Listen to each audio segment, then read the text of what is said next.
Ladies and gentlemen, this is former WCW and TNA ring announcer David Penzer, also author of Sitting Ringside Volume 1, and you are watching and listening to TNA Cross the Line podcast.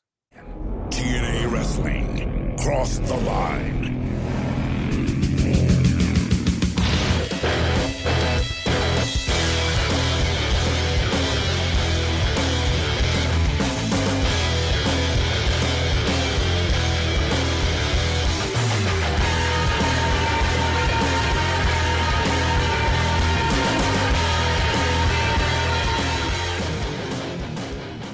And we're back with episode 286 of the TNA Across the Line podcast. I am Bob Colling Jr. And with me, as always, is Dallas Gridley. In Dallas, we are coming off of Destination X 2007, where we saw Christian Cage pinning Samoa Joe. We saw an Elevation X. And really we saw Kurt and Steiner, a whole lot of stuff that we'll go through. Because there's always the pay-per-view rundown. But now we are heading towards Lethal Lockdown, which is War Games. The actual pay-per-view is just simply Lockdown. But the main attraction is typically Lethal Lockdown. So there's going to be teams going at it. We'll figure it all out. It's about, 5 weeks away? Yeah, we have 5 episodes of Impact. I know that I'm a sucker for all the cages, and I know you are as well, whether they're good or bad. So, Dallas, how are we feeling coming out of Destination X? I think Destination X, there was definitely some highs and lows. There's probably more lows than highs, but overall, I'm feeling not too bad. I'm definitely ready to move on from the Sting Abyss feud. I don't know about you. I was ready to move on from that 3 months ago. Well, now you didn't like the last rites more than I didn't like it. No. And it's hard because, is that just I remember it not being great? So going into it, I didn't have a good expectation. I was trying to not have that be the case. But I just wasn't feeling it. I think the Prison Yard we thought was going to suck, and I actually ended up enjoying that one. I think the Prison Yard match was a lot better than last rites. Yeah, I can see that. I mean, I don't know. I remember at the time, I remember in 2007, real time, that match was getting just absolute shit on, and I never watched it. This might have been the first time I've ever seen it. Okay. I mean, that's good then. I mean, it's certainly hokey. I guess, because it was the same approach as Prison Yard with the light on the buckle, the posts and everything.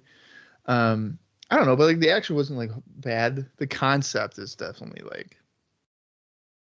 really raise it into the air and you gotta bring it back down again. So it's right. I'm wondering if it maybe stunk so bad because we're literally on a card where there's 1, 2, 3, 4, 5, essentially 6 stipulations on an 8-card show.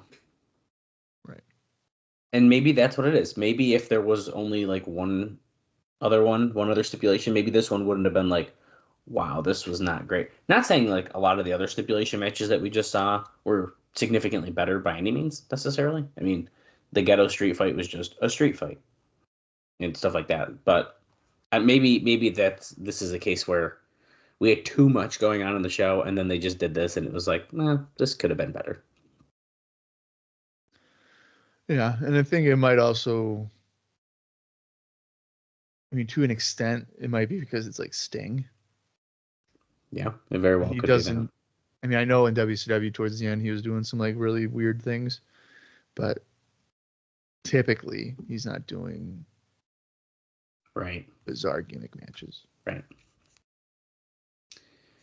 Well, I think overall we enjoyed the show. We gave it a thumbs up. I double checked just to be safe, but I was pretty positive that we overall enjoyed it. And it might have been a slight thumbs up. I think I was a slave. I think I was a mild. Yeah. But regardless, it's green on the spreadsheet. So Bob, a W is a W. That's right. What do you think the readers of the Wrestling Observer newsletter thought? Did they give it a thumbs up, a thumbs down, or a thumbs in the middle?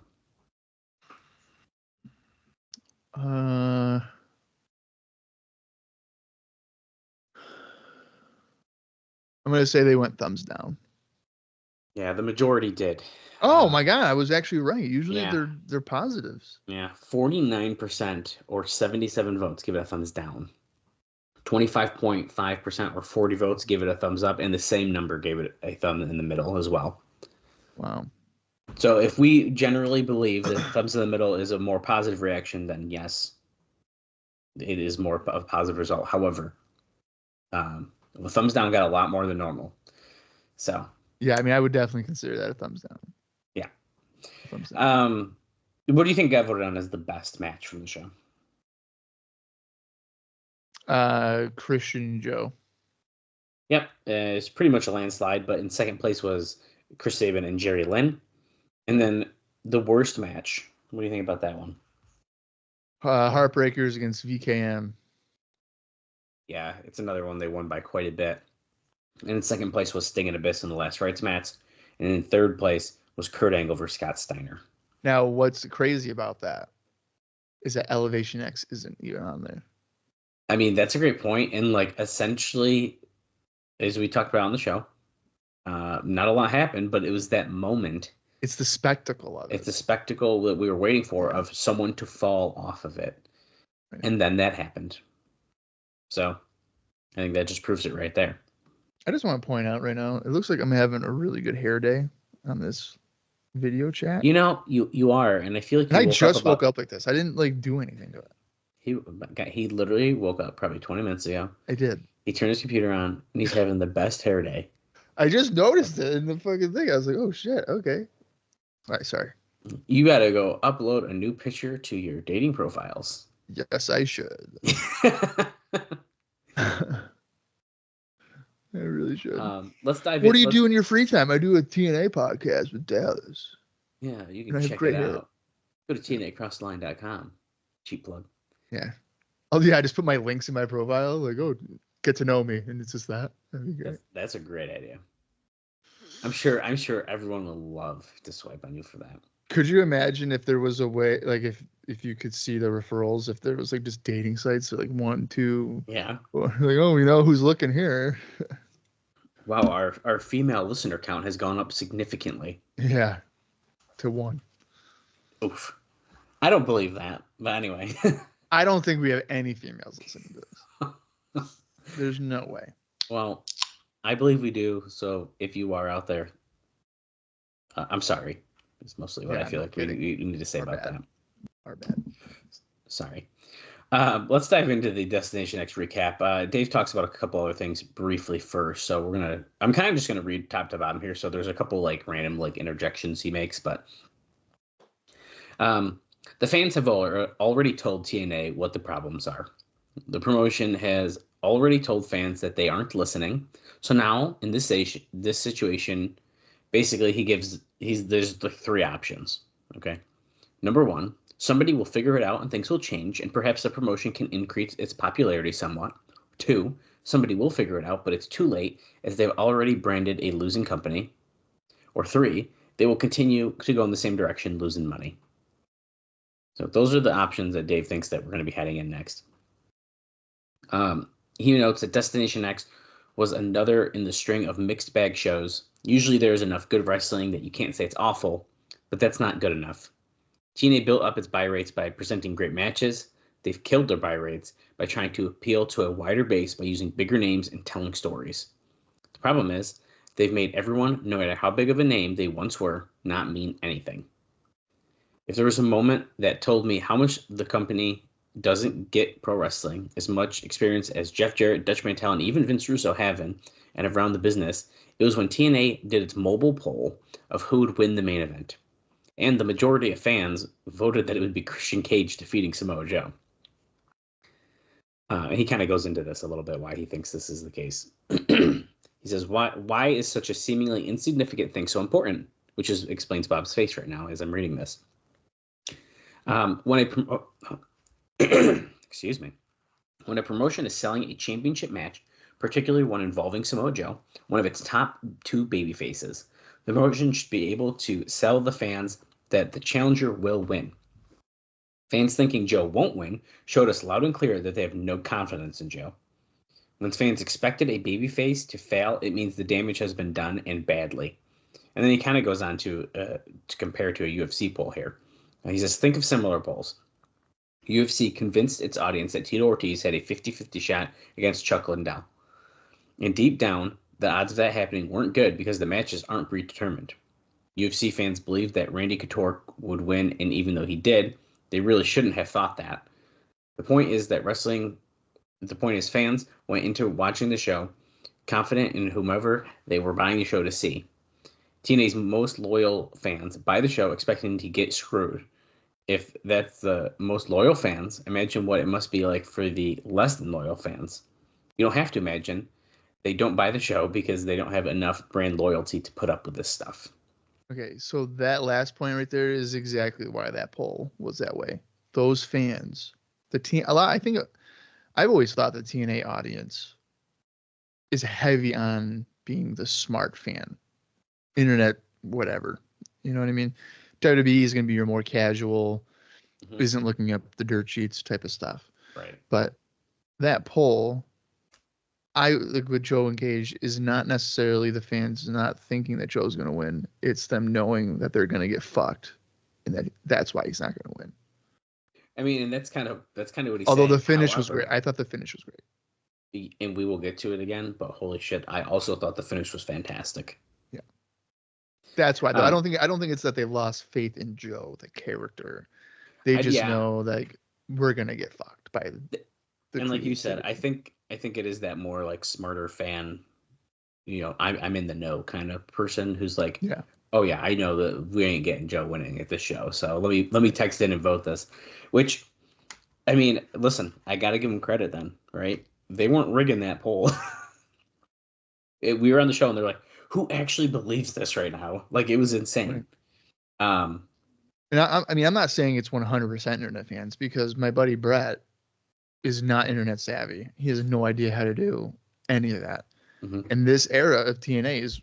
He talks to me about it all the time. So there is that dynamic. I'm just saying it's a higher percentage compared to WWE that they're going to be that smart fan looking for. Well, and you can look at just even the fact that when Samoa Joe came in, they already knew who he was.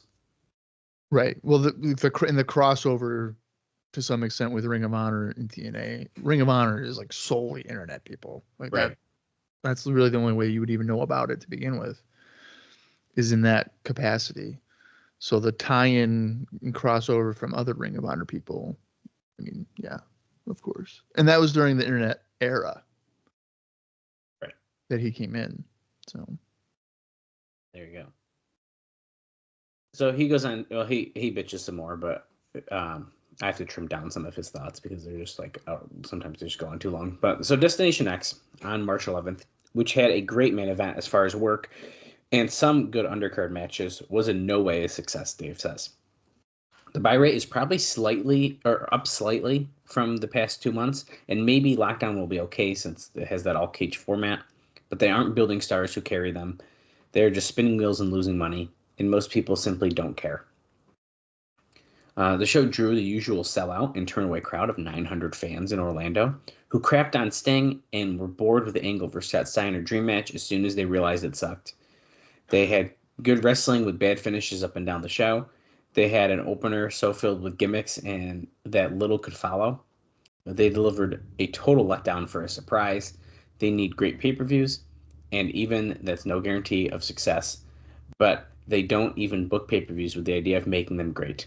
They go in there with the idea of making newfangled scaffold match that is bound to suck and coming up with gimmick matches that nobody cares about nor wants to see. Now he says the good news is, after he says all of that, the good news is it appears that the buys are going to wind up significantly up from the recent poorly bought shows. He says our reaction numbers, which for TNA have traditionally been very close to accurate, were up 55% from last month, which was a disastrous number, and 13% up from Final Resolution in January. Now in that sense, it's a success. The hope had been with the first scaffold match on a national basis in 15 years, plus Joe challenging for the title, and Angle vs. Steiner for the first time, and a better job the final week of promoting the show, that buys would be up. but they still appeared to be below the level of when monthly pay-per-view shows started or during its run of consistently great pay-per-view shows. I think that's all really interesting. And I agree. I think the build-up, especially in that final week, we actually did do significantly better for Destination X than we have recently. So apparently worked, even if some of the stuff did not end up going very well. So, well, here's the thing too about his poll thing with the show. I mean, there are people who have probably not bought the show that would vote for that. I was just going to say that. So, I mean, there's probably some error in that potentially. Well, and it is an interesting, like, they normally line up with it. And it's like, okay, I mean, maybe there's something to that. Because I guess if someone did buy the show and they did like it, maybe they're going to be like, let me write this in. Or if they hated it for that, for the same thing. Right. But you're right. I mean, I'm pretty sure, like, nowadays, I mean, correct me if I'm wrong. Maybe I interpret this wrong. But he'll, like, I've seen him tweet and be like, hey, like, if you watch the show, let me know what you think about it. Just send me an email. And, like, I could just send him an email without watching a show, theoretically, and tell him my favorite match, my least favorite match, and what I thought of the show. And he would have no idea. I have no idea. So, and now I've never looked at a recent Observer, so I don't know how numbers fluctuate from, like, how many people like things or not. But I mean, at least the TNA shows here that we read, it's actually, like, very surprising how little the numbers are. But I mean, I don't know. So he talks about lockdown a little bit. I'll just tell you. I was going to save it, but it kind of goes in line with what I'm saying here. So the lockdown show that's in St. Louis on April 15th, it's actually sold about 3,000 tickets so far, which is a pretty encouraging number for more than a month in advance. Now, the all-cage match format has been a pay-per-view hit, and despite nearly everyone being against the idea when Dixie Carter came up with it 2 years ago, and it has also resulted in good shows. So it was Dusty's idea, wasn't it? And then Dixie was like, "Oh, I love it," and he was joking. I do believe we did hear about that. I could have sworn that's what that was. There's some kind of joke involved. I do think you're right about that. Now, with so many new companies springing up, there are only two choices in the marketplace. You either have to be the established brand, as WWE and UFC are, or you have to be great consistently. And there is no guarantee of success, but no chance of success without it. Now, TNA doesn't try to be great. They try to get by doing what regional territories used to do, forgetting it worked in those territories only when they had stars on top who weren't watered down and could carry the top, which they don't have. And most importantly, they work because they were monopolies that drew huge television ratings that a significant portion of the population went out of their way to see and cared about. The advantage they have is you don't have to be as popular as in the past to make it, because with merchandise and selling broadcast rights, there is money outside of just selling tickets. That's actually still very accurate today, for the record, which is it's kind of fun to see. Pay-per-view makes it easier, of course, but TNA isn't good enough to even make this formula work because they can't compete by using cast-offs and not going all the way with the homegrown products. The other advantage is that they are being bankrolled by a big company. In the old days, promoters learned how to promote because if they didn't turn a profit, they weren't in the business very long. Now, TNA hits 5 years in June without turning a profit. Now, I'm going to pause right there. Jeff Jarrett has said that is not correct.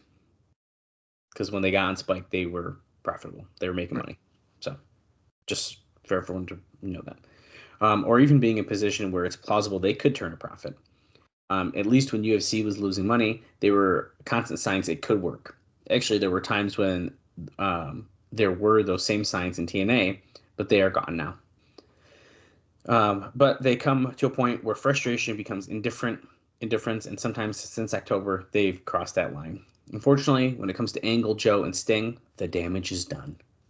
Which I don't fully believe. I think he's being very negative, but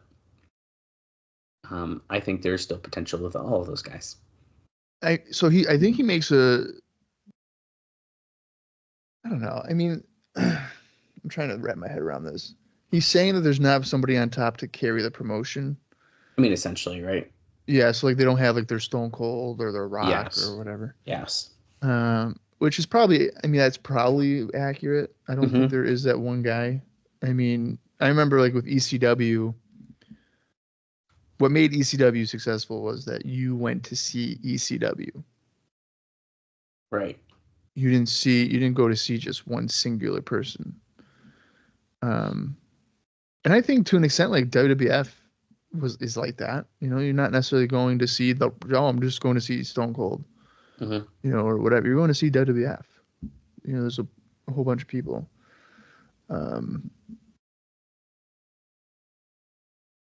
But yeah, I don't think TNA is at a point where it's like, oh, I want to go see TNA wrestling. Yeah, I think that's probably fair. Honestly. They've done a horrible job like protecting Sting to be that like nostalgia They have. legend you go see. I mean, Joe would have had the potential of being their Goldberg, but they've kind of fumbled that with like Kurt beating him and now Christian doing it too. Right. So yeah, I mean, it's pretty. The one good thing about it having it be like kind of level is you don't know who's gonna win. You know, and that's true. Anybody can win any match, so that's kind of an interesting aspect of it.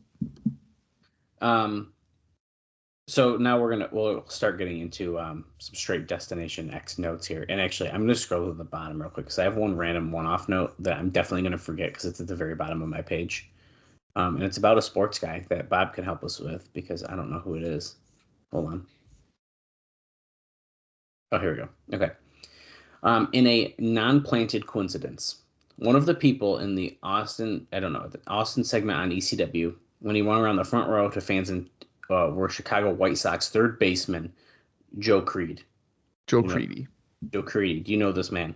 I do know Joe Creedy. Okay. Awesome. This is great. You're going to love this then. Now, when he mentioned his name, there was no reaction by the Tuscan crowd. So Creedy was at the show with AJ Praninsky and other players since the Sox are in Arizona for spring training.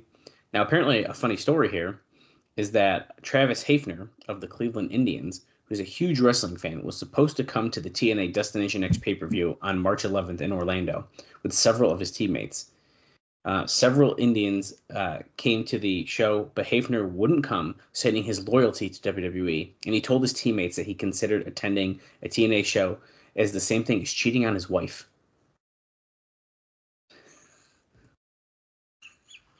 Oh my God. So I guess it was more about Travis Hafner than it was about Joe Creedy, but it's in the same note. So yeah, he apparently he was supposed to show up and he was like, nah, I'm not cheating on my wife like that. It's ridiculous, dude. That's funny. Yeah. Well, the thing too about that is that I've always pronounced it as Travis Hafner. It could be Hafner as well, but okay. So just to give you guys a sports background here, Joe Creedy is a third baseman for the White Sox. 2006 was his best year. He hit 30 home runs. He hit 283. He's an actual like pretty solid baseball player. He only lasts about 4 more years before he fizzles out. Now Travis Hafner is a major power hitter. So let's see, 2006. Yeah, he's hitting 42 home runs. He's hitting 308. 2006 is also his best year, and then he has a pretty steep fall off, largely probably because of injuries. So if Hafner would have shown up on TNA, that would be at the time probably a decent like athlete to have on there. Well, he just couldn't let himself do it, dude. Right. That's kind of hilarious. A loyalty, like do you think WWE would be like, you're not welcomed anymore?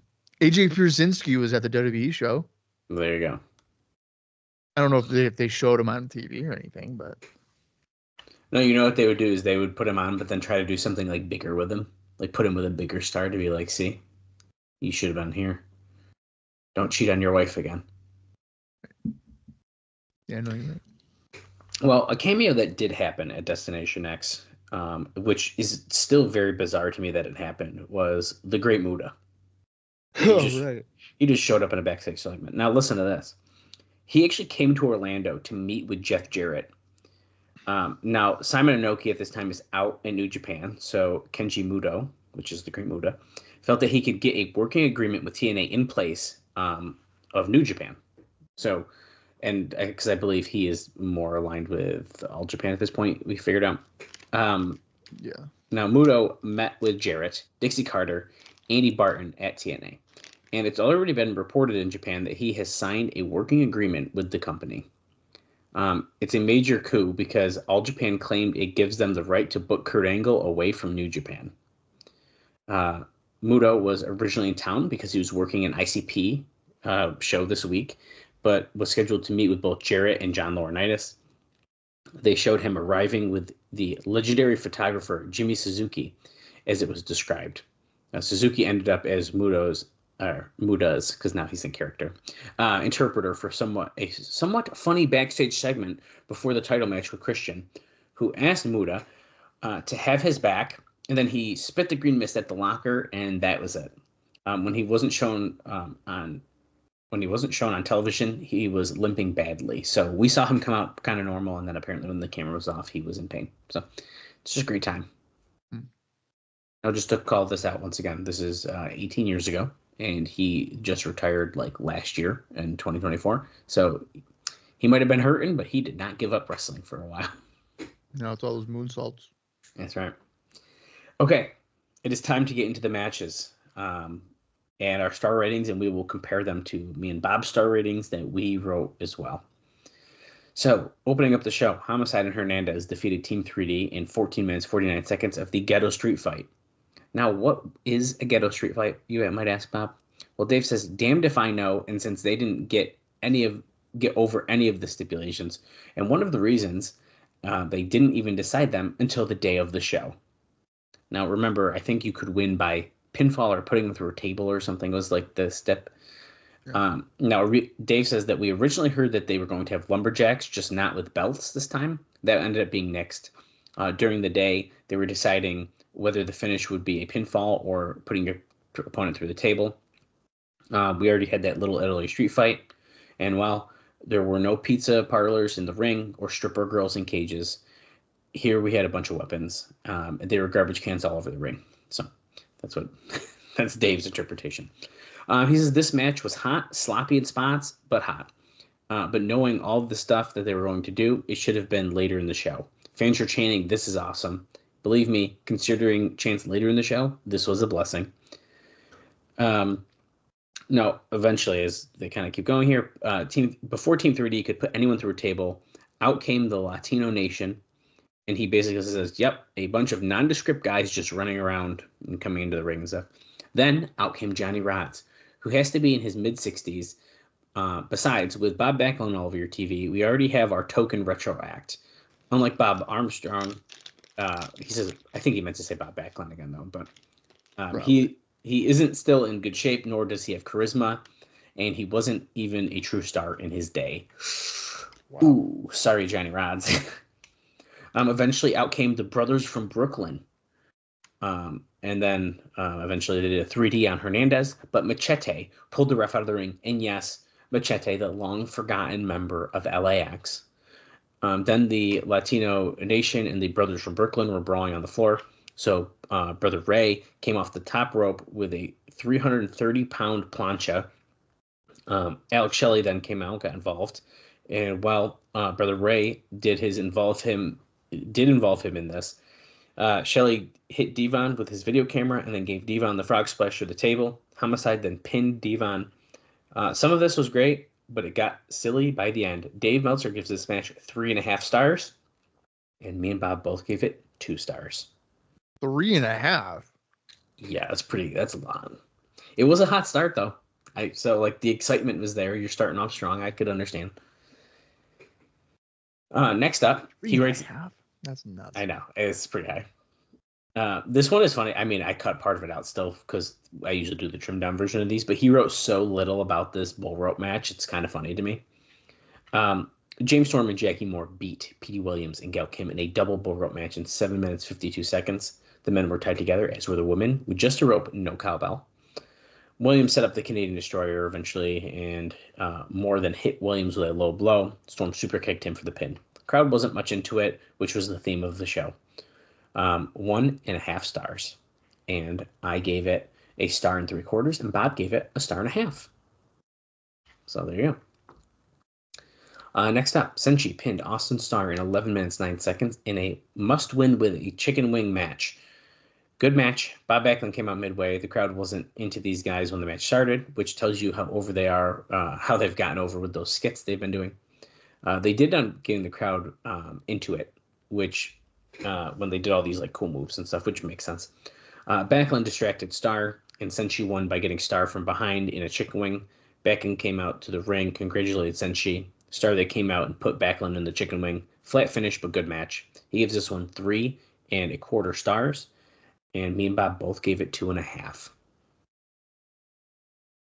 This just shows you the quality, I guess, of 2007 wrestling. Right.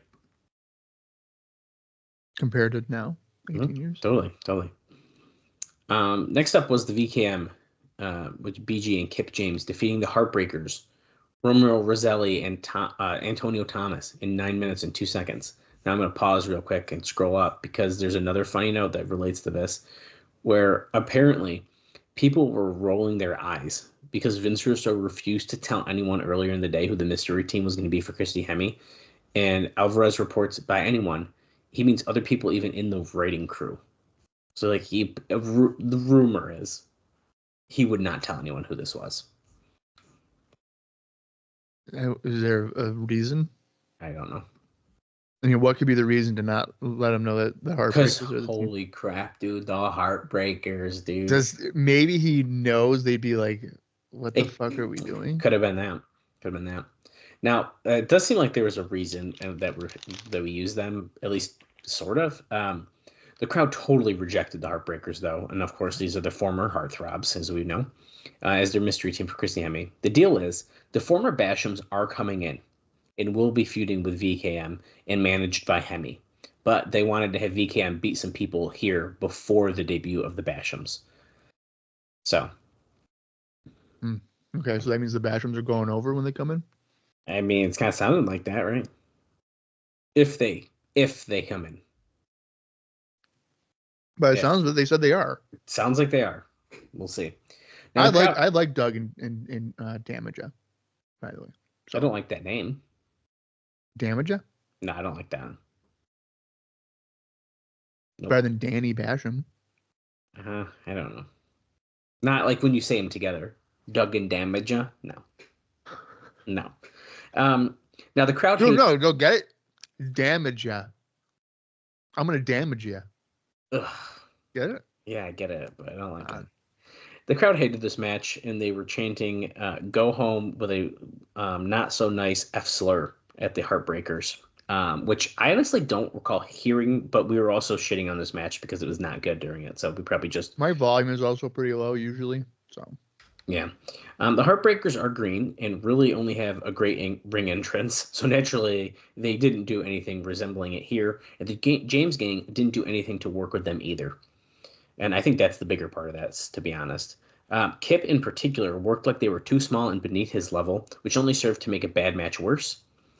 The high spot was Christy Hemme to give Kip a low blow, and then she started selling her arm. Kip pulled out a cup out of his tights and smothered Hemme's face with it. And Bob, remember, Hemme is the heel in this feud with the guys that guys hate women who complain about guys treating them with no respect. So whatever. BG pinned Antonio with a pump handle slam. Hemme threw a hissy fit at both guys and they walked out on her. Dave Meltzer gives this 1/2 star. I gave it a star, and Bob gave it 1/2 star as well. Yeah, next up, about right. Yeah. Next up, Chris Sabin defeated Jerry Lynn in the 2 out of 3 falls match to retain the X Division title. Lynn won the first fall in 5 minutes 51 seconds with a tornado DDT. Sabin won the second fall with his feet on the ropes in 3 minutes. And in the third fall, Lynn first kicked out of the Cradle Shock. Then Sabin kicked out of the, was it the Emerald Fusion? Frozen? Yeah. Then eventually Christopher Daniels came out under a mask. It was so hokey, even Dave says. It was one of those Sting masks, but you could plainly see that it was Daniels, even though the announcers had to sell the identity as a mystery. Right. This distracted Lynn, so Sabin used a low blow and another Cradle Shock for the pin in 3 minutes and 27 seconds. And before he revealed his identity, even though everyone had recognized it was him, he did the Angel's Wings after the match on Sabin. He pulled the mask off and he had makeup on his face, full beard, and then laid out Lynn with a belt shot and gave him the last rites. The match lost the crowd because they ended up being 2 fights in the stands during the match. And we noticed that. They were very distracted, which explains the crowd pops that didn't make any sense when you actually watch it. The wrestling was good, but what killed it for Dave is that doing the distraction leading to the finish with Senshi versus Star, it was too quick to go back to the same finish. The lack of crowd heat hurt them. He gives this match 2 3/4 stars. I gave this 3.5, and Bobby gave it 3. He gave it how much? 2 3/4. Okay, so we're not too far off, I guess. No. Rhino then beat AJ Styles in 9 minutes 5 seconds in the Elevation X match. That match was 9. If you would have told me 15, I would have said okay. Yeah, it felt way longer. Yeah. Now they brawled on the floor. To start. Styles finally went up with Rhino fouling. They tried, but this was the hardest to work scaffold match Dave says he's ever seen. The platform was only 20 inches wide, and it was too thin to do anything with. They said it was 20 feet above the floor, and it looked maybe 15 above the mat. That's how he's interpreting it. I mean, who knows? Rhino looked scared to death to even walk up there, and I don't blame him. Now, he says that Styles didn't appear to be scared, but he doesn't see how he couldn't be. Now, at one point, Styles hid underneath the scaffolding in like the little caged box area until Rhino figured out where he was. Styles did some amazingly risky things here. Styles tried a Styles clash, but Rhino reversed. Styles went to throw powder in Rhino's face, but Rhino kicked him and got the powder in his face. Rhino hit a very toned-down gore, and Styles was hanging on and eventually dropped and fell to make the bump on his back. Now, apparently, he had the wind knocked out of him, and the panicked medical attention when he was carrying out in a stretcher was all planned ahead of time. So, I mean, that makes sense. It was legitimately tense watching it, but not boring, and not boring, which, I mean, agreed because of holy crap, they're up in the air, right? But there's just so little you could do. The effort was great, he says, and he gives this match 2 stars, and me and Bob also gave it 2 stars. Yeah, no, that's fair. Next up, the Dream Match. Kurt Angle pinned Scott Steiner in 11 minutes 42 seconds. Steiner came out with 2 women. Angle delivered a sick headbutt at the start, which busted Steiner open the hard way. Fans were chanting heavily, "You're on steroids" at Angle, which, you know, that Sports Illustrated thing just came out. So the crowd was dead for this match. They went too long, and Steiner was gassed, and his offense was looking horrible. Finally, Angle won clean with a slow and very delayed sunset flip coming out of the corner, and the finish, because of Steiner's delay on taking the bump, looked bad. Fans chanted that was weak at the end of the match. Dave gives this a 1.25 stars, and I gave it 2 stars, and Bob gave it 1.5 stars. Yeah, I know, that's definitely, the finish was definitely not great. Yeah. And also another quick note about this. Apparently, Angle was visibly hurting from the spot where Steiner dropped him on his head. And since Angle typically no-sells all of his pain, it must have been a bad one. And apparently he was very frustrated with the match and was seen sitting with Terry Taylor afterwards trying to figure out what went wrong. I mean, maybe it's Steiner. Could be. They're trying to do moves that Steiner doesn't want to do. He's not comfortable doing. Yeah, definitely could be that. Next up, it was the last rights match. Sting defeated Abyss in 9 minutes and 40 seconds.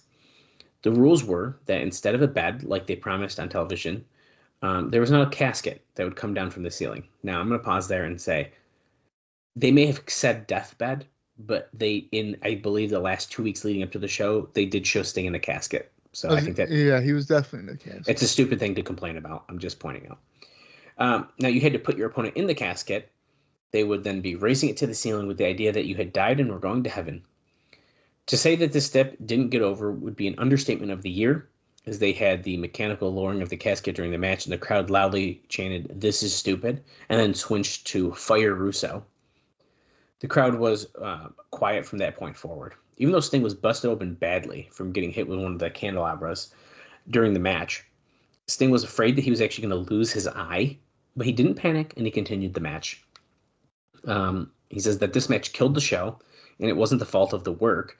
People had seen too many gimmicks, and that one came across as low-rent stupidity. So, there you go. Sting was bleeding all over the place, and nobody cared. He also points out how Abyss put Sting in the casket. He blocked it like he was the Undertaker would, but nobody cared. And apparently, at this point, well, I shouldn't say apparently, I remember it too. It was like Undertaker's pretty hot at this time, and so the idea that they're trying to do like a little like copy of Undertaker things kind of just ends up coming off like low rent. Eventually, Sting hit Abyss with one of the candelabras, and he fell into the tombstone, breaking it. Sting put him in the casket, closed the top, and he was raised to the ceiling. Dave Meltzer gives this match a dud, and me and Bob both gave it 1 star. Yeah, I mean, that's kind of... He's not wrong. I mean, you see so many stipulations, and you see this one being kind of hokey. Fans are going to kind of shit on it. That's right. So it goes. Then after that match is when Christian was backstage all nervous. He noted that Tomko had selfishly gone to Japan while Steiner refused to have his back. He saw Muta and asked him to help him since they were both NWA champions, although he was the current champion. And Muta got mad, sprayed the green mist in the locker, and that's the best that they could do with that. And then he left. And then finally, in the main event, Christian Cage defeated Samoa Joe to retain the NWA title in 17 minutes, 43 seconds. Samoa Joe came out with the Samoan dancers and doing a fire dance for his ring entrance. The first big move was Joe using like the rock bottom move on the floor to then... Uranagi, yeah. I'm just reading what Dave said. And then he threw Christian over the guardrail. This turned into an excellent match with Joe getting a lot of near falls. Eventually, Christian used a chair to the head, but missed the chair shot and got hit with a muscle buster. Christian kicked out, used a low blow. Christian then went to the top, but Joe put him in the choke. Christian kicked off the ropes and landed on top of him, used the ropes for leverage to get the 3 count. Joe choked Christian out after the match was over. The finish was clever, but it was the wrong finish for the time. I disagree. He gives this match 4 stars, and me and Bob both give it 3.5. How would it be the wrong finish? What would the finish you expect? Is he saying Joe probably go over? I kind of feel like that's what he's hinting at. I really liked it. I really liked the finish. I thought it was a really good finish. So the finish was fine. Yeah, the finish was fine. It was so shocking the way he like flipped over and used the ropes. I just couldn't believe it. It was so good. Yeah. I didn't hate it. I wasn't like rolling my eyes from it. Exactly. And you protect Joe and Christian wins. That's right. You know, cleanly, really. It's a win-win, you know?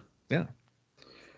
I got a couple other quick notes here, Bob, before we get into the show, and then we will get watching. But that's it for Destination X. We're moving on to Lockdown now. I think we kind of said everything that needs to be said about Destination X for the time being. So we'll see the fallout here in just a few minutes. Our last episode of Impact on March 8th drew a 0.97 rating and 1.2 million viewers. The show did a 0.62 in males 18 to 34 and a 0.68 in males 35 to 49. So very exciting stuff.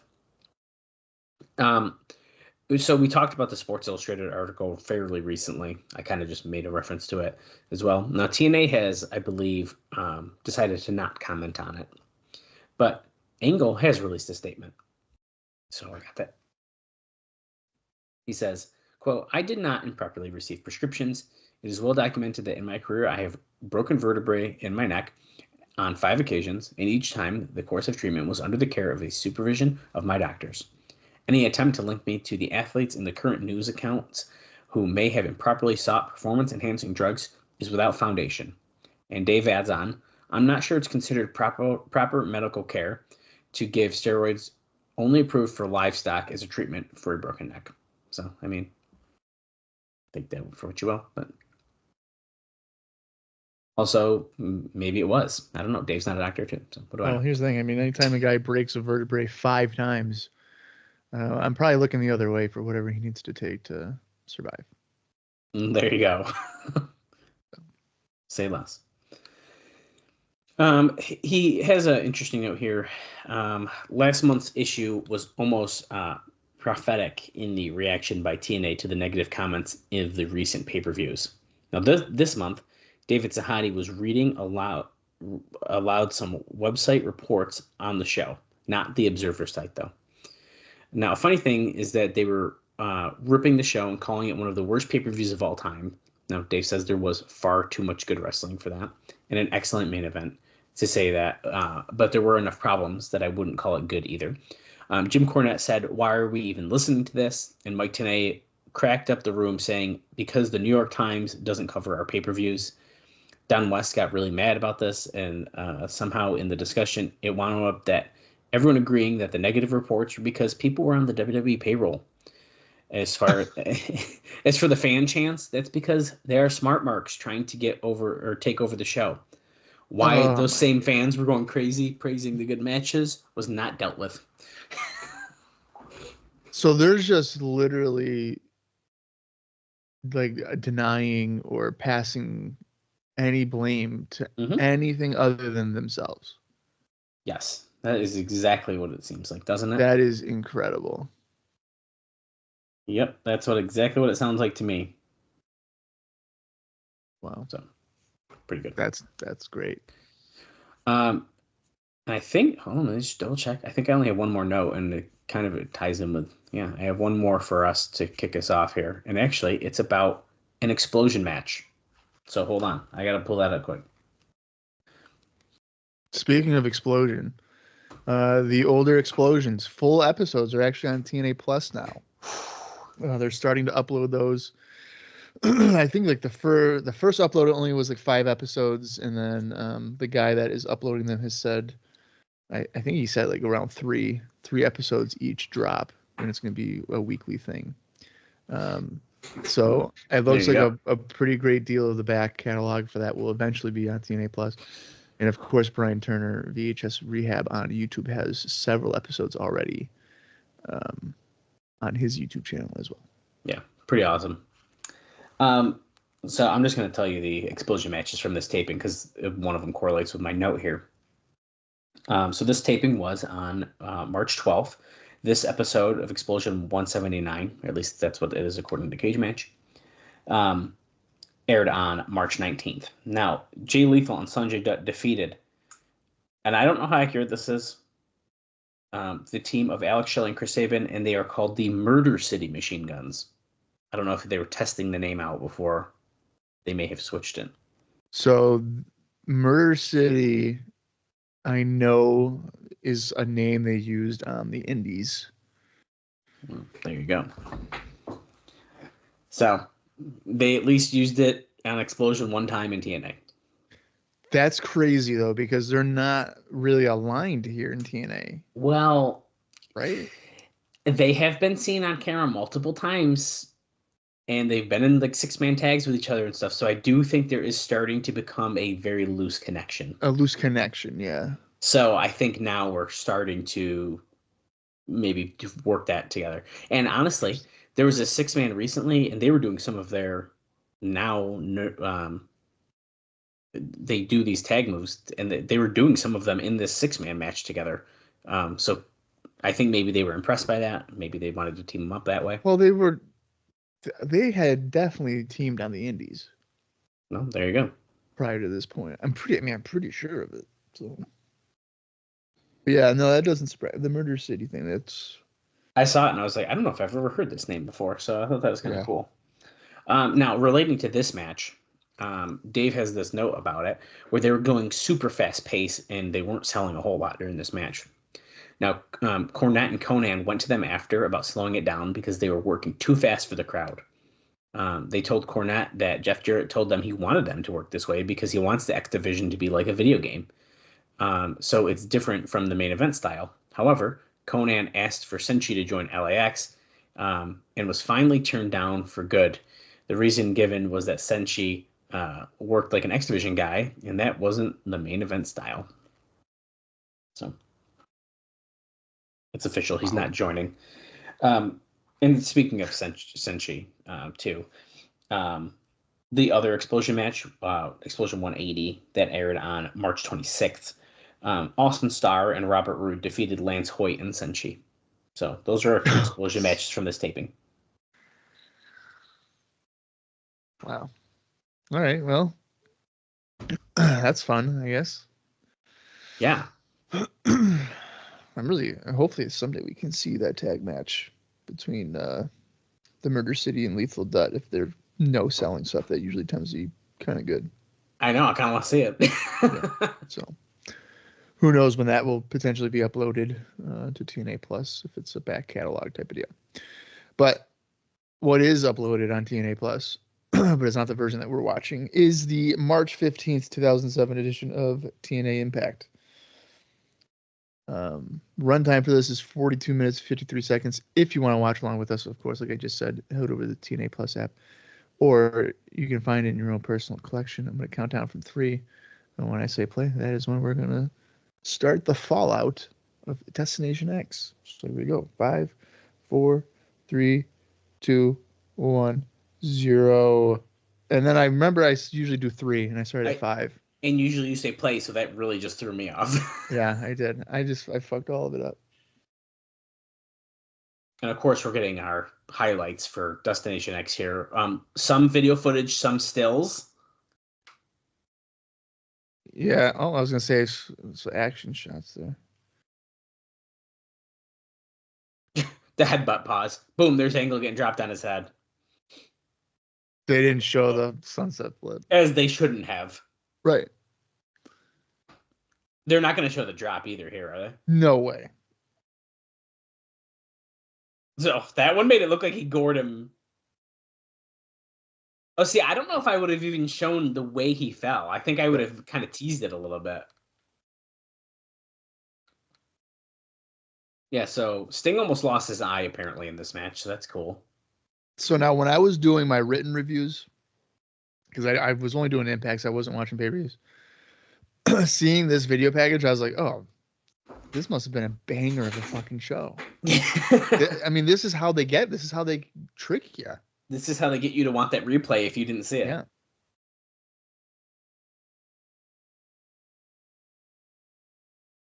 That's a bunch of bullshit.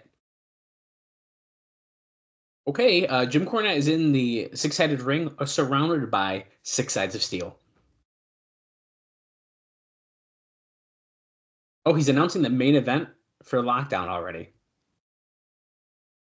April 15th, a month away. Literally a month.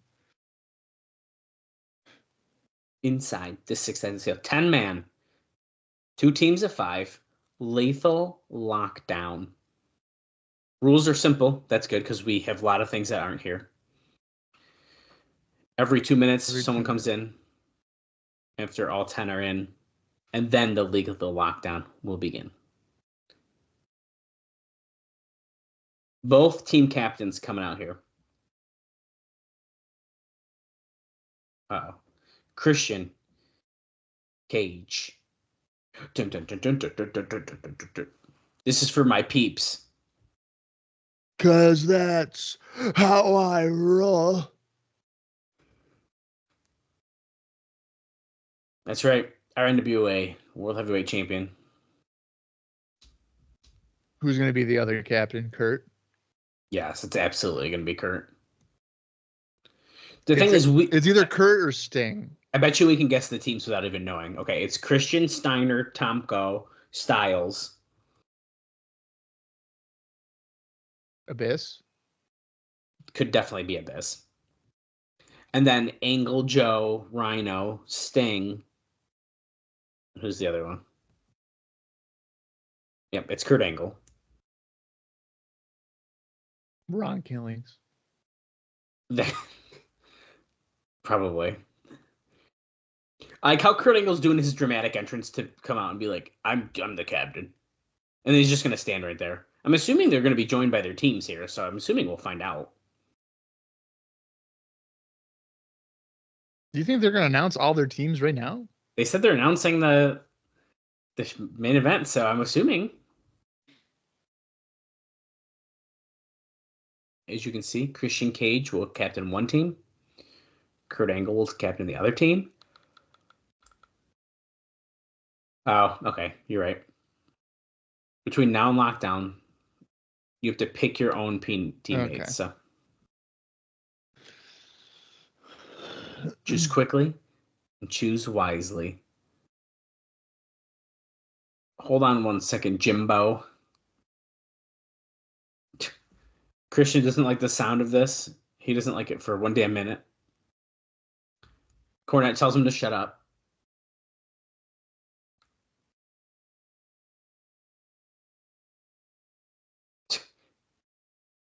It's happening.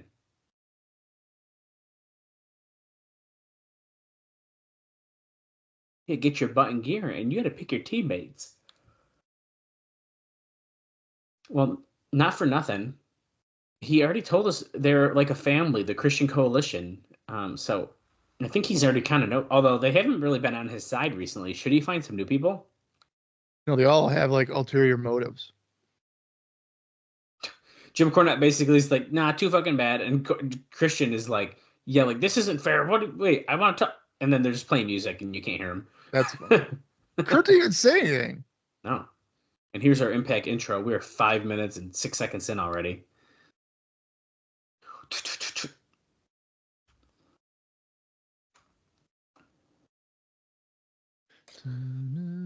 I don't know if we see Angle much again on the show. I haven't looked, obviously, but originally TNA decreed that Angle would be doing no indie shots in the U.S., but is apparently booked for a Northeast Wrestling show on April 22nd in Bristol, Connecticut. Dave says, I didn't know if they're getting a deal, but promoters who had tried to use him overseas have been told that his price is $10,000 per show. Yeah, so I was just about to say, he's definitely doing indie shots in the States, and I know like that one that you're mentioning there. I want to say, without looking it up, I think he wrestles.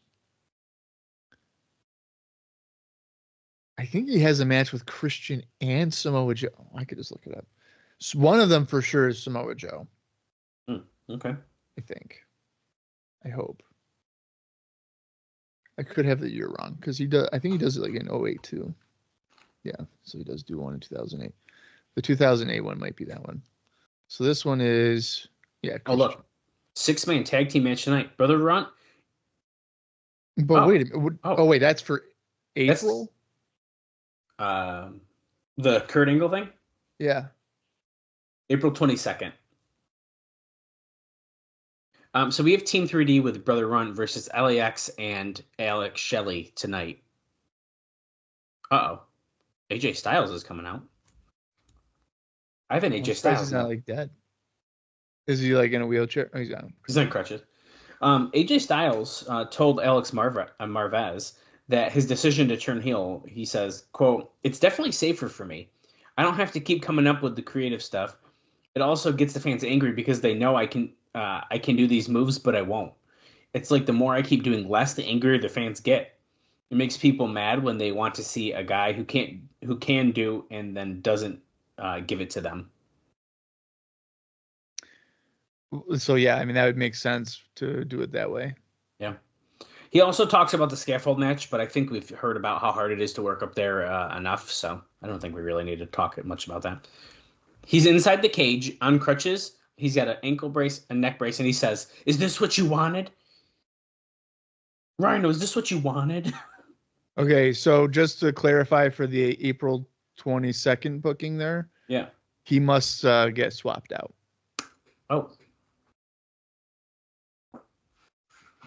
AJ says his ankle will never be the same. Because of you, Rhino. He's not even wearing shoes, I don't think. Excuse me. I think he's wearing socks.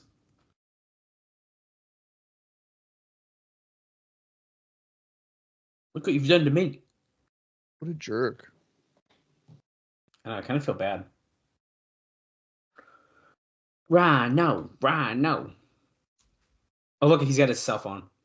I don't even have the heart to call my wife to tell her that I won't be bringing home a paycheck. Okay, so because of Elevation X, he can't bring food home for his kids. Rhino, you're going to come down here and you're going to call my wife and you're going to tell her what you've done to me. He's got his little flip phone pulled out. Has he not gone home? No. In almost a week, in what, 5 days? 4 or 5 days? He hasn't gone home yet? He doesn't have the guts to do it because he's hurt. Okay, it's kind of funny that Rhino ran down, but he couldn't immediately get in the ring, so he had to like hop, skip around the ring there. To go to the other side. Okay, he's opening up the cage door. I feel like someone should have done that for him to prepare him. You would think so. AJ is definitely faking this, and he's going to beat the shit out of Rhino in this cage. No. You want me? You want me to come down here and call your wife? Whoa. What makes you think I didn't already call her? Oh.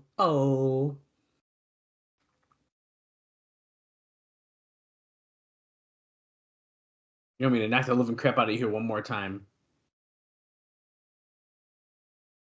Rhino.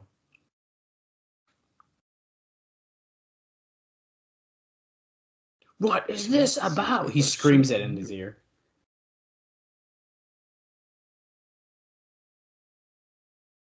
I understand now, man.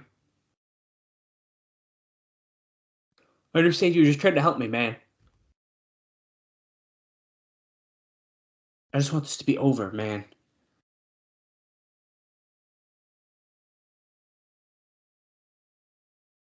Yeah. Yes, Rhino, that's exactly what he said. What are you trying to say to me? You want this to be over? The crowd says they don't want it to be over. Do you want this to be over?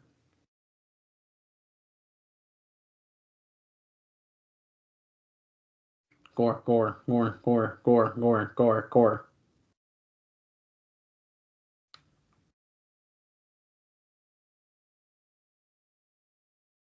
I understand. You're just trying to help me, man. Different from you, from Rhino and Christian. I mean, you guys aren't like best buds for 15 years.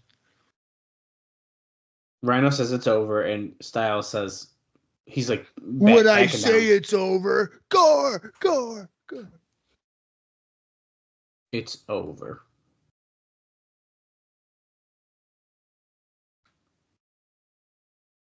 I don't trust this shit. Oh my God, he shook his hand. Oh, okay. Well, there, it's done.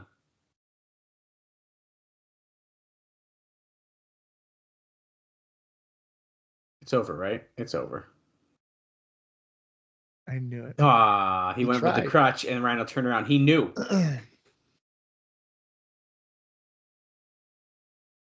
Oh, yeah, man, the nuts. Look, his ankle's fine. Oh, snaps the crutch over his back.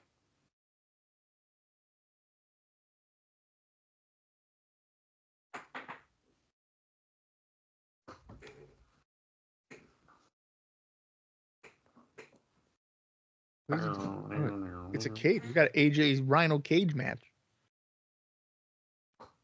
Viewer discretion is advised. No, just a fucking lockdown.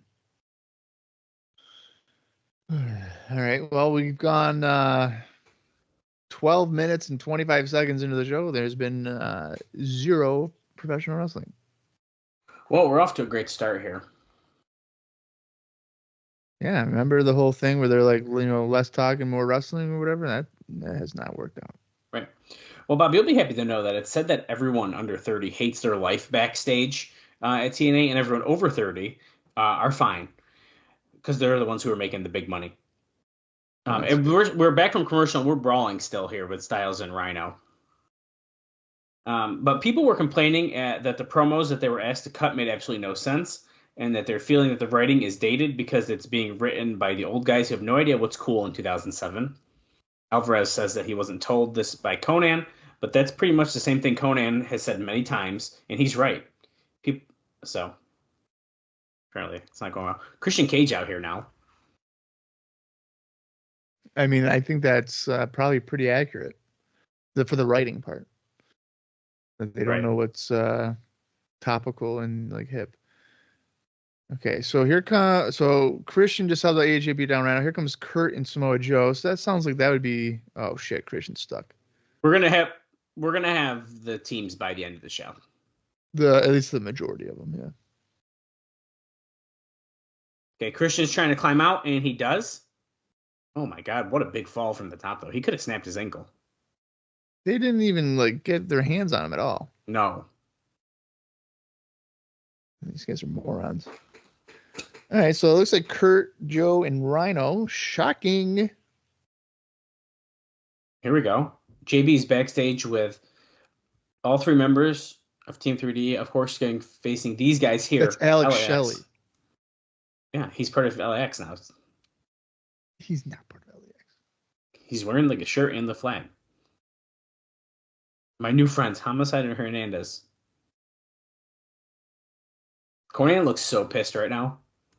Yeah, it does. Because he's probably thinking, why can't I have Senshi if Shelley's here? Yeah. What the fuck? Diabetes. I had diabetes, Conan. We're so sick you'll confuse us with SARS. That's fucking wild. That's right. Shelley says, best tag team in the world. They are the champions. Let me tell you, fat boy, something. You put me in a wheelchair, but this is not permanent.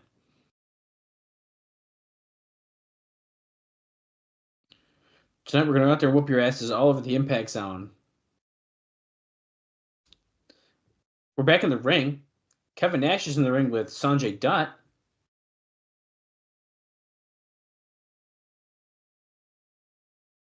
Oh. He's got to encourage Lethal to bust out the impression. But first, JB in the back again. Jesus Christ. Because they've been playing video games. On a PlayStation 2, that's like a store display. Yeah, it is. What game is he playing? God of War? It must be God of War 2 because he's wearing a GameStop shirt. Yeah.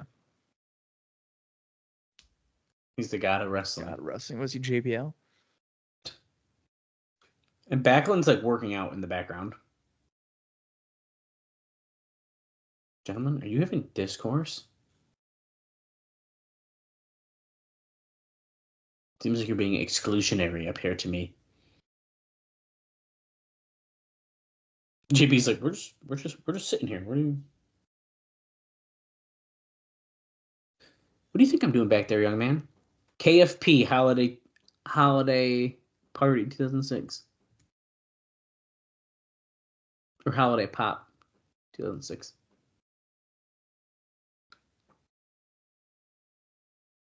He doesn't like that Saban's playing video games. We're supposed to be training and preparing for battle. You're starting to exacerbate me, young man. He's talking to JB. JB's pissing him off. Lockdown poster in the background. A little teaser right there, maybe. Yeah. I see Steiner. I see Sting on the poster. Christian Kurt. Okay. Jay Lethal, please hit the music, he says. Oh, yeah. Is this the official debut of Black Machismo?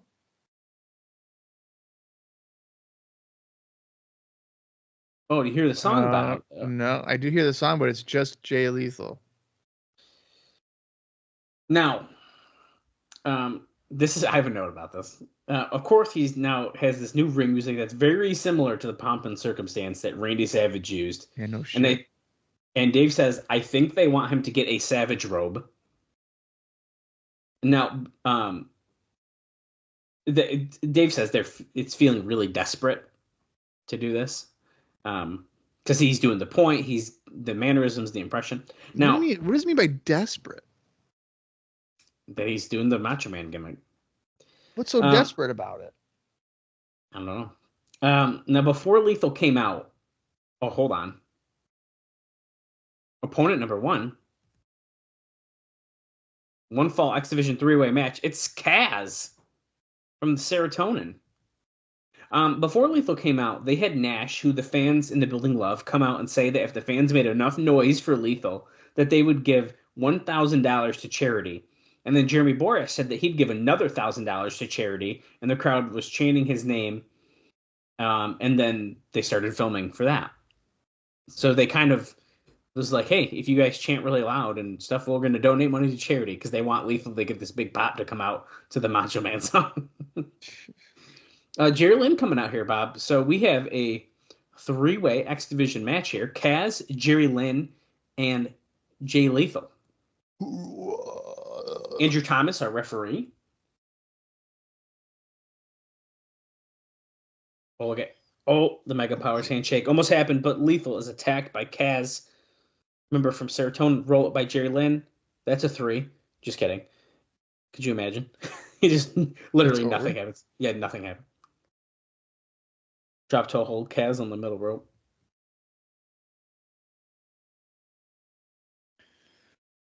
No, I don't think there's any indie notes because we're coming off of a pay-per-view weekend. That's a fair point. And I think we've been seeing these guys, all 3 of them, pretty consistently, so I feel like we probably would have heard anything. But Lethal diving in, but Kaz catching him in a cutter. Going for the cover here, but Lynn breaks it up.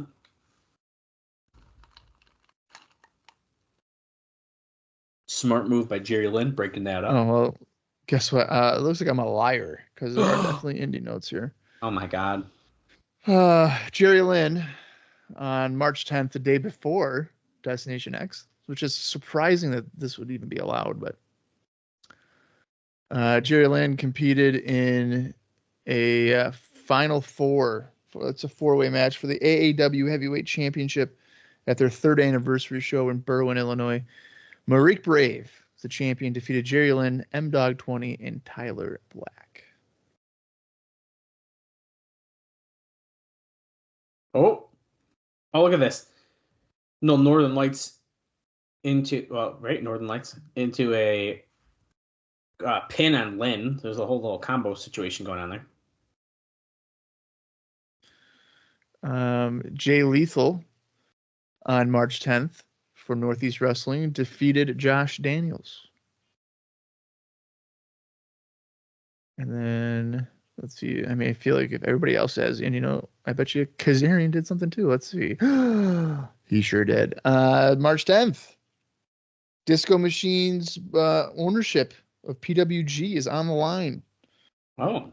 Well, guess what? Disco Machine defeated Frankie Kazarian at PWG's Album of the Year. So he didn't pull it off. I'm not really liking this look for Kaz. I doubt Kaz had this look on the Indies. He had to be like just regular Frankie. I would have to assume. The Lethal combo, and Jay Lethal gets the pin. I feel a push coming, Bob. Yeah, no kidding. And I'm not mad about it. I like Jay Lethal. I've always liked Jay Lethal. The Hills Have Eyes too, giving us the replay for the Lethal combination. Wait. Oh, fuck. Oh, wait, I forgot about him. With like a styrofoam bat or something. No, that's a steel bat. That's not a steel bat. Yes, He's not actually hitting them with a steel bat like that. That looks like it's fucking foam. No, I don't think it's foam. It's plastic, if anything, but... Plastic, yeah. The last rites on Jerry Lynn. He's specifically going after Jerry Lynn. Yeah, but he attacked everyone else, too. I know, but it's like he's... That's new music. I think. It's definitely new music. Or at least the intro is. No, that's new music. Wow. Christian Cage and AJ Styles backstage here with Jeremy Borash. Bob, we're not going to see him on the show, so I'll tell you. We're going to hear this in the indie notes at some point, I'm sure, but Travis Tomko and Giant Bernard ended up winning the IWGP Tag Team titles on March 11th when they defeated God, I'm going to butcher this. Manabu Nakanishi and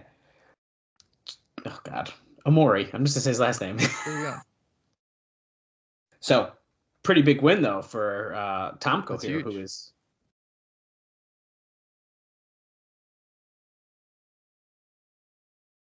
AJ is telling Christian like he was promised a title match, and Christian's upset now because AJ brought that up.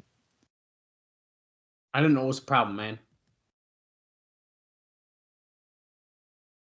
We need to assemble an unstoppable unit. AJ goes, yeah, you probably beat him. He goes, yeah, that's what I just said. We're going to find out who the third member of Team Cage is. It's probably just going to be Scott Steiner. Give me a break. I believe I think we're heading into our main event. Question mark. Is this? Who are they? What's the match? It's a 6-man. Oh, it is? I mean, I'm assuming it's a main event, although we have a lot of time left of the show, so who knows? I didn't even know. I don't know if I heard the main event. Well, Shelley, LAX, Machete pushing Conan. Oh, okay. Yeah, no, it's definitely the main event. I got 2 more notes. I'm just going to tell you now because I don't think they were going to relate to anything else we're going to see. The best-selling DVD on the Billboard charts for March 17th, Bob. TNA Genesis 2006 comes in at number 7. Super exciting. And then, interestingly enough, this is an interesting note just because we haven't seen her. But even though the general feeling is that Letitia Klein has no talent, producer Jesse Ward is always getting on people's case trying to get her in more segments. There's also some kind of poll in Maxim regarding the sexiest girls next door, where Crane is one of the people in the internet vote, and they were telling all the wrestlers to make sure that they vote for her. The wrestlers vote for Letitia? Yeah. Do you think Kurt Angle's going on that poll and voting for Letitia Klein? If he's smart. It sounds like whoever's fighting for her to get more spots, I think they're banging. Oh, you think Jesse Ward is banging Letitia? That's what I think. Team 3D is coming out here. Of course, Brother Runt. We haven't seen him in quite some time, but here he is, and they're accompanied by Johnny Rods. And here's the thing. I'm assuming that Jesse Ward is a man. That could be a woman, too. I don't know. That could be. You're right. Jesse is also a woman's name. Conan is on the announce desk with Don West and Mike Tenay here.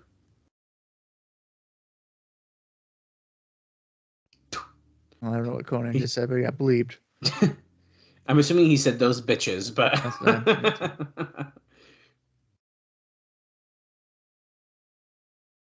I honestly kind of thought we were done seeing Runt. I'm not upset that he's still around, though.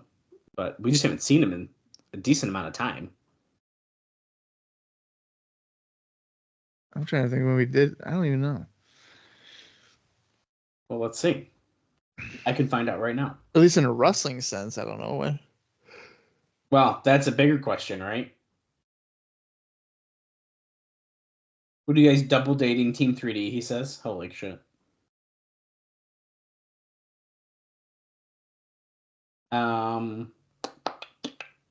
We have.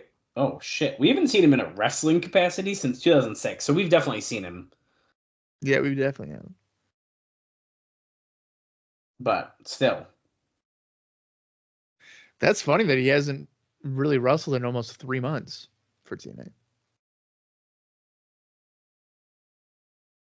Devon taking down Hernandez with a fast press and a bunch of right hands. I feel like I'm totally over this Team 3D LAX thing. It's definitely getting dragged down very, very far.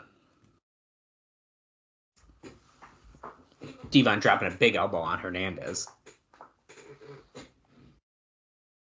Do any of these guys have indie notes, Bob? Since the last match, they tricked you. That's why you're here, because I always forget to do it. Let's see. Everybody else, I mean, I really thought I had nothing because of the pay-per-view. And then Hernandez, big clothesline, taking out Brother Ray after kicking him wicked hard in the chest that he screamed like a baby. Bah! All right, Homicide looks like a few here. So on, I don't know if I even mentioned these already, but it doesn't matter. March 3rd, Homicide defeated Davey Richards at Ring of Honor's 5th year festival in Liverpool, England. March 4th, Samoa Joe defeated Homicide at the 5th year festival finale in Liverpool, England as well. March 10th, LAX, Hernandez and Homicide defeated Antonio Thomas and Super Beast for NEW's Injustice in Rochester, New York. Oh, so it's the Super Beast that I was thinking it was. Yeah, and that promotion is called Next Era Wrestling. I've never heard of that before in my life. They ran shows until 2010. Real? What? Okay. Yeah, and they have a YouTube channel. Well, I know what Bob's doing tonight. There's literally one video. And it's Big Rig Brody Lee versus Cheech versus Cloudy that was uploaded 12 years ago, and it has 800 views. That's crazy. Yeah. Brother Runt off the top of the double foot stomp on Homicide. And then I gotta check Brother Runt too. I forgot about Brother Runt. No, there's nothing there. Okay, Brother Runt, career. Come on. Oh, he gets slid out of the ring by Alex Shelley. Just threw him against the guardrail. Picks him up, drops him on the ring apron. Brother Ray's going after Homicide. We're starting to brawl here. You know, it's kind of amazing. I mean, I don't know how accurate Cage Match is with a variety of different indies, but Brother Runt is really. It seems like he's really slowing down in terms of having matches. Oh, really? Yeah. Which, I mean, good for him if he doesn't have to do it, you know? Right. I don't know how many, like, really unknown indies maybe that he could have been working that just don't have a cage match. But Cage Match has a lot of obscure ones anyway, so who knows? Right. Big splash by Shelley onto Brother Runt, and here comes Hernandez doing the same thing. That he can't have broken his ribs. Devon just comes in and stops it, though. The amount of shit that Brother Runt goes through in his career is insane. Wait. Mike Tenay has been handed a note during the commercial break. Next week on Impact, Kurt Angle, the Olympic gold medalist, Samoa Joe, and Rhino in a 6-man tag team match that was requested by those 3 individuals. Can we draw any conclusions of the team of Lethal Lockdown that Kurt Angle is thinking now? Are you kidding me, Mike Tenay? I feel like that's exactly what they're a team. This guy. Couldn't we draw any conclusions, though? Could we? That sounds like somebody who has been gaslighted by their wife or something with something super obvious. And then they'll be like, how dare you assume that? And he's like, oh, you're right. I shouldn't. I should not draw the conclusion. Like he walked in on his wife having an affair. And he's like, oh, you're cheating on me. And how dare you assume that? Like, you're right. You're right. You're both naked in our bed. It's fine. And I'm not part of this. That's great. You're fine. Brother Devon has been cleaning house here, but now he's cornered Shelley. Going for a splash in the corner. Coming off the rope. Clothesline.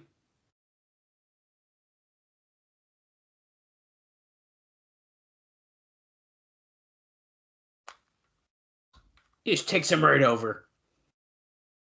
Flapjack to Hernandez. 1, 2. Oh, Homicide was almost late getting there. Yeah, he was.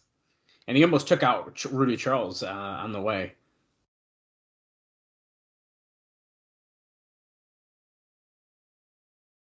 Uh-oh. Hernandez. Thrown onto Johnny Rods and then lands on the concrete and ramp. Johnny Rods was never going to catch him. No, dude. Brother Ray clotheslines Hernandez out. Devon suplex Shelley in, scooping a slam by Brother Ray. And you know what's next. What's that? This is 7 years since that was like popular. And they're still doing it. That's so funny. 7. That's crazy. And then they can't say it, but they can get the crowd to say it. Tables. Table. Oh, Johnny Rods is up. Johnny Rod is wearing a white tracksuit, and if he shit his pants, he'd be fucked. Yeah, he would. Fucked. Oh, Machete is distracting Rudy Charles now.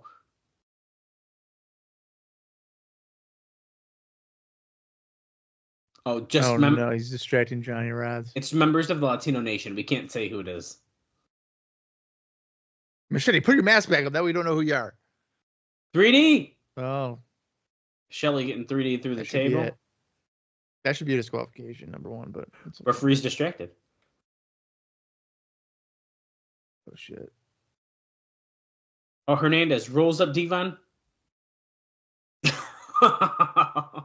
You're telling me that Rudy just slid in the ring for that? Well, I don't know if you noticed, but Conan was screaming, "Get in the ring! Get in the ring!" So he kind of made him. Dude, Team 3D cannot be LAX if their life depended on it. In any way. Nope. It's almost to the point where even if they win, like, who's going to pop for it? Is it even believable if they win? What? Is it even believable if they win at this point? Right. They've lost. See? We beat you in every type of match. Conan is saying it to him. We've taken every dignity and manhood that you have. Oh, we're going to tarnish your legacy next. So we're not done, is what basically that just said.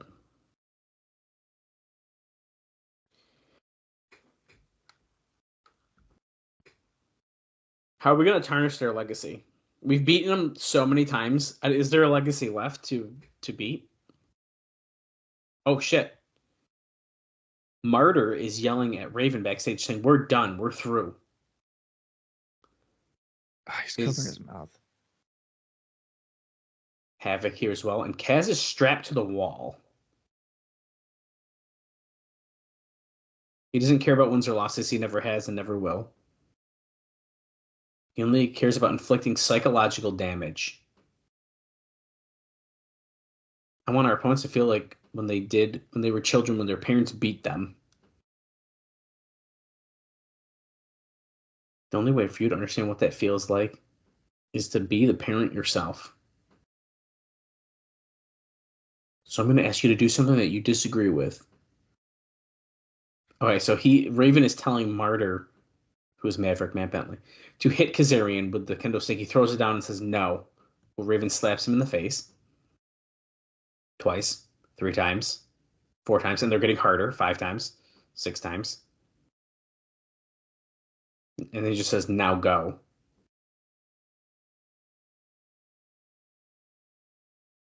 So you got a problem with this? Hit him. And Havoc drops the kendo stick as well. And then Raven canes him across the chest. We're going to help you, whether you want us to or not. Okay.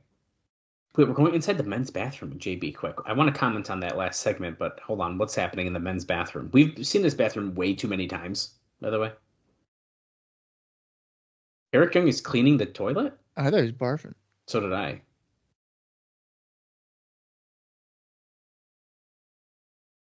Look, man, you got to help me. I need out of this contract thing. That's right. He's doing chores from Robert Roode Inc. Right. So he's got to clean a public bathroom. That's brutal. Who's that friend of yours? I'd rather not say. Maybe you can call him. He can help you out. Maybe he can help me. Okay, Eric Young is dialing on his flip phone. Oh. Robert Roode yelling, "Eric, you finished yet?" And here comes he comes in here. "Boris, what are you doing? You want to talk to Eric? Well, he's my property, so next time you want to talk to Eric Young, you talk to Robert Roode first. You understand? Get out of here. Beat it. Get the hell out of here. Eric, what are you doing? So now, is Robert Roode supposed to not know the camera's there? Because he told Boar Ashley, but the camera can say. Yeah, I think that's just like an unwritten rule kind of thing. Okay. Christian Cage is in the ring with AJ Styles. Now, I want to comment quick about that Raven segment we just saw. As a very big Raven fan,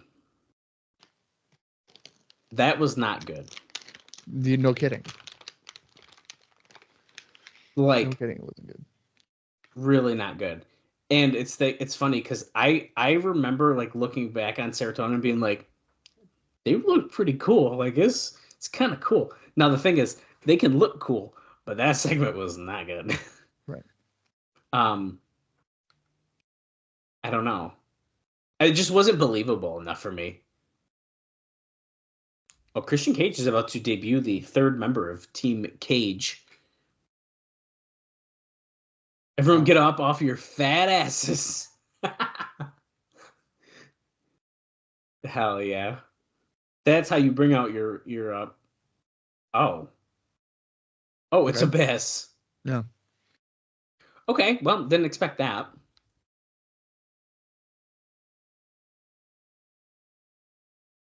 I thought for sure to be Steiner. Well, the way he said get up off your fat ass. Yeah, right.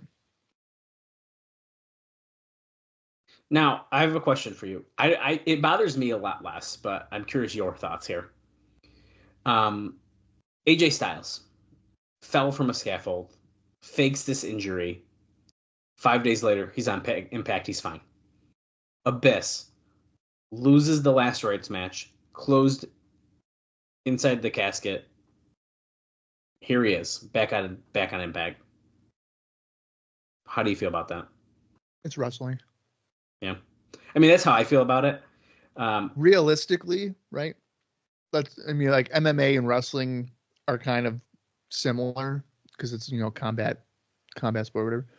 Right. UFC fighters, after a fight, they don't wrestle again for like 5 months. So anything that we see here, anytime, realistically, if it was like real, probably shouldn't be doing anything for like 5 months. And they do it within days. Right. Christian was trying to get Abyss to come into the ring, but instead he didn't, and now Sting is coming out. Crowd's going crazy for the Stinger. Christian. Abyss doesn't want to be on your team. Look at it. Look at his eye. Look at Sting's eye. It's like closed. His left eye. Sting is a heel. He's behind Abyss on the heel side. Well, he's saying Abyss doesn't want to join any team. Well, Abyss saw the light, and he's a new man. This is dumb as fuck. There's one more piece to your past that we still need to get out there for your own good. Why'd you shoot your dad? So we're not done? Okay. We're going to cross that bridge at another time. Okay, fine. God, Sting, just give up on it, guys. Sting, your future is yours. You got to reach out and take it. This is the guy who told the whole world about your secret. He doesn't care about you. It was a public record. Oh, wait, Jim Cornette is coming out? Jim Cornette. They're literally trying to pick teams. Shut up. Oh, but he likes to go the old-fashioned wrestling match even more. We're going to find out whose side Abyss is on next week on Impact. Tag team match. AJ and Christian versus Sting and Abyss? That's a pretty big Impact match. Wait, Sting is pissed. I got to one-up you right now. Why don't we do it right now? No, Cornette doesn't like that, of course. So we're going to, it looks like, end the show with a brawl here. What the fuck? Abyss is a... Oh, my God. Are we doing... I swear to Christ. Yeah, what do you think we're doing as we get our Adrenaline Rush video package? Dallas. Yeah. Because it's already happened once already, where Abyss was like, yeah, no, I'm with you, Sting. And he fucking turned on him. Yeah.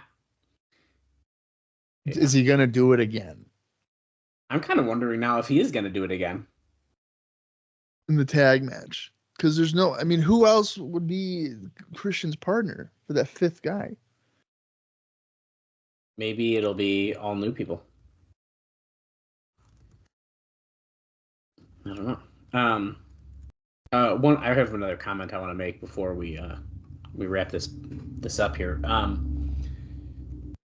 And now I totally forgot what it was. Sting in the Abyss situation. He's like, you got to pick your side. We're going to figure out another part of your secret. And you know what this is sort of reminding me of, in like not directly for like this whole secret thing, but spoiler alert for like 6 years from now, when like Hogan and Bischoff wanted Abyss to like be good and like join them, and then he had Hogan's ring and it was really corny, and they like turned Abyss to like be not good. He's like trying to turn Abyss to like just be a good guy. Obviously, one I think is a lot more lamer than the other one. But hang on a minute. So because that's out of our time frame. It's out of our time frame. Way out of our time. We can talk about this. From what I remember, Abyss was already a babyface. I think he was. No, I think he was. And he became. It was like a trope where like Hogan would have his best friend, and the best friend would turn on him. So he would he was hyping up Abyss to be this, disciple essentially of like Hulkamania, giving him all the rings or whatever, and then Abyss. It's really kind of crazy because Abyss turns on Hogan, and then that's when it's like they are coming, right? But then Hogan's they. Because like that was the formation of Immortal. Oh my god! That he was like promoting and like saying like they're coming, but like it was Hogan. So Abyss turned on Hogan. It was Jeff Hardy to essentially align with him in the long run. And folks, that's why we have a good timeline. That's all I'm saying. I mean, right? I mean, I maybe I'm misremembering. Because there's a lot that happens in 2010. There's a lot. I think that you're pretty accurate. I'm just like the idea that both of these legends are like trying to be like Abyss, like you're so good, like you can do this stuff. Here, have my Hall of Fame ring. Right, and I know like I'm pretty sure Hogan I think he teams with Abyss. Yeah, I think that is accurate against Flair and AJ. I want to say like that was like a blow off for it on an Impact, and yeah, like he turns on Hogan, does like the RVD stuff, and then it's just like no, who I was talking about this whole time about they are coming was Hogan. Yeah, they are coming thing. I mean it. It made me buy the pay-per-view, I think, and in hindsight, silly shit. Well, here's the thing, but I feel like Bound for Glory 2010 is actually not a bad pay-per-view. Yeah, I mean, realistically. Right. But anyways, what do you think about the show we just watched? How are you feeling about it? I don't know. I mean, I would say it was. I guess I would have to say a thumbs down. Shit, I was dropping bombshells here. Because I was thinking like, it's pretty average, but I don't know. I feel it seems as if, especially with like the Sting and Abyss thing, it seems like as if we're progressing one way, and then we take 3 steps back to be right back to square one with it. And it's like, why are we doing that for now? We've been doing this since what? November, December? Yeah.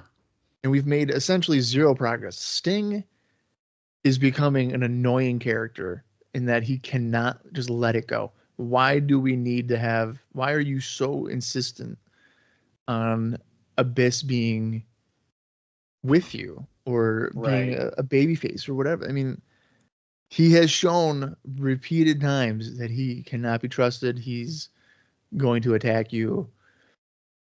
And yet we're still doing this. I don't really understand that. LAX and Team 3D is very played out. I am not sitting here saying, "Oh, I can't wait. I really want Team 3D to win the tag titles." I've never been that way. Their best stuff was with AMW, and ever since then, it's been kind of whatever. Nothing of substance really. I hope at this point LAX don't lose the titles to Team 3D because that would be just kind of stupid. Right. Yeah, I But mean, yeah, I mean, we're going towards lockdown now, and just the build of the teams. I mean, there just wasn't anything. I mean, next week's show looks to have a pretty big main event. That's of interest. Next week is of interest. But this week I just was like, I don't know, like a placeholder. yeah, I don't disagree with that. I think that wrestling wise, not a whole lot was going on the show. Clearly, Right. the little that we did get wasn't like bad, but it wasn't big. I was actually going to give this one a thumbs in the middle because I wanted more action on my show, and we saw like the same people like 3 or 4 times, like Christian and stuff like that. So I'm more of a thumbs in the middle, which of course is going to average us as a down. But I don't disagree with anything Bob's saying. If I was going to do like a thumbs in the middle, but I've decided I got to do either one way or the other. I can't be in the middle. I'm trying to avoid that. If I were to do that, I would probably do that here. But I'm leaning down, so I would say down. Bob is hurting us, but that's okay. Well, we have some solid stuff set up for next week. Sting and Abyss versus AJ and Christian Cage. Samoa Joe, Kurt Angle, and Rhino are teaming up in a 6-man match. We don't know who their opponents are. And will we find out more members of these lethal lockdown teams? I think we got some good stuff to look forward to. So I think next week I am definitely looking forward to it. Yeah, next week looks to be like a stronger show. So hopefully they can deliver some hype as we head into lockdown. But that should wrap it up for this March 15th. We will be back next week with the March 22nd. If I have my dates correct. Yes, March 22nd edition of Impact as we are heading towards lockdown. So until then, for Dallas Gridley, I am Bob Colling Jr., and this has been the TNA Across the Line podcast. Ooh, yeah.